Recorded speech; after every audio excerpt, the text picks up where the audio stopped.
আসসালামু আলাইকুম viewers, welcome to সীমাস kitchen. আশা করি সবাই অনেক ভালো আছেন। আজকে আপনাদের সাথে শেয়ার করব ভুড়ি ভাজির রেসিপি।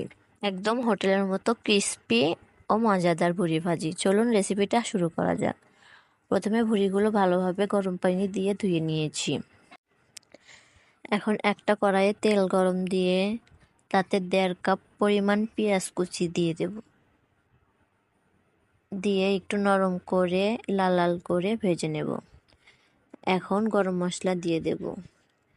2 চা চামচ আদা রসুন বাটা, 1 চা চামচ হলুদের গুঁড়ো, 2 চা চামচ লাল মরিচের গুঁড়ো, 1 চামচ গরম মশলার গুঁড়ো, 1 চামচ জিরার গুঁড়ো, স্বাদ মতো লবণ দেব। এখন মশলাটা মিক্স করে নেব। মিক্স করা হয়ে গেলে আগে থেকে ধুয়ে রাখা ভুঁড়িগুলো দিয়ে দেব। দিয়ে কিছুক্ষণ কষিয়ে নেব। নিয়ে সিদ্ধ হওয়ার জন্য প্রায় 1.5 কাপ পরিমাণ পানি দিয়ে দেব।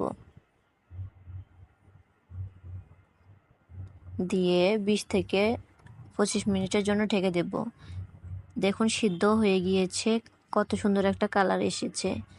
একটু সময় নিয়ে ভাজবেন, তাহলে দেখবেন অনেকটাই মুসমুসে হয়েছে ও ক্রিস্পি হয়েছে, খেতে অনেক মজা। আমার ভুড়ি ভাজিটা একদম রেডি। ভিডিওটি ভালো লাগলে অবশ্যই একটা লাইক, একটা সুন্দর কমেন্ট করে যাবেন। আর আপনারা কে কীভাবে বাসায় ভাজি করেন অবশ্যই কমেন্ট করে জানাবেন। আজকের ভিডিও এই পর্যন্তই। আল্লাহ হাফিজ।